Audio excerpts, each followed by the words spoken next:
కింద మేము ఒక ఎలక్షన్ మేనిఫెస్టో ఇచ్చాం.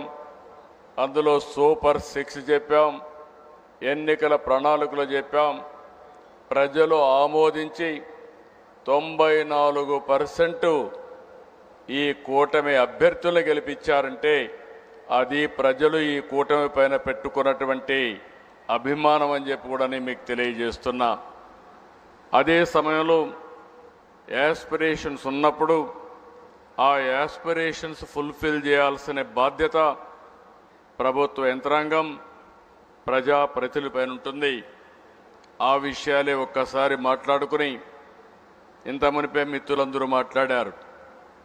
ఈరోజు కేంద్రంలో ఉండే ఎన్డీఏ ప్రభుత్వం, రాష్ట్రంలో ఉండే ఎన్డీఏ ప్రభుత్వం డబల్ ఇంజన్ సర్కారు వల్ల ఏ విధంగా అభివృద్ధి సాధ్యమో ఈ ఒక్క సంవత్సరంలో మనం అది కొంతవరకు చేసి చూపించాం. అస్తవ్యస్తమైన ఆర్థిక వ్యవస్థ, కనీసం కేంద్రం సహకారం లేకపోతే ఊపిరి కూడా పీల్చుకోలేని సందర్భం.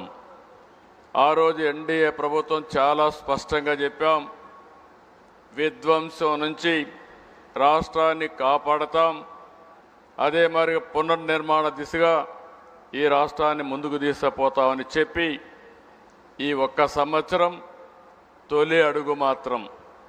నేను ఒకటే మీ అందరికీ విజ్ఞప్తి చేస్తున్నా, ఏదో అన్నీ చేసేసామని నేను చెప్పడం లేదు, కానీ ఊహించిన దానికంటే ఎక్కువ చేయగలిగాం.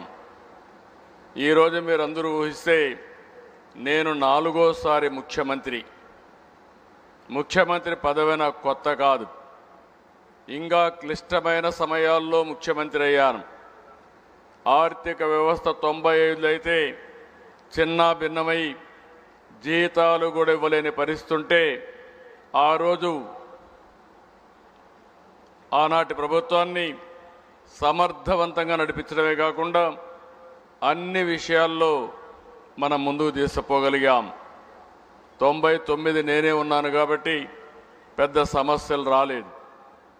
2014లో రాష్ట్రం విభజనై కూర్చోవడానికి ప్లేస్ లేకపోతే ఇక్కడ నేను వచ్చాడు బస్సులో కూర్చొని పరిపాలన ప్రారంభించాం. అక్కడి నుంచి నిలదొక్కుకోవడానికి దేశంలో ఎక్కడా జరగని విధంగా 13.5% గ్రోత్ రేటు CAGR సాధించి రాష్ట్రాన్ని ముందుకు నడిపించాం. 2019 నుంచి అన్నీ మనం చూసాం.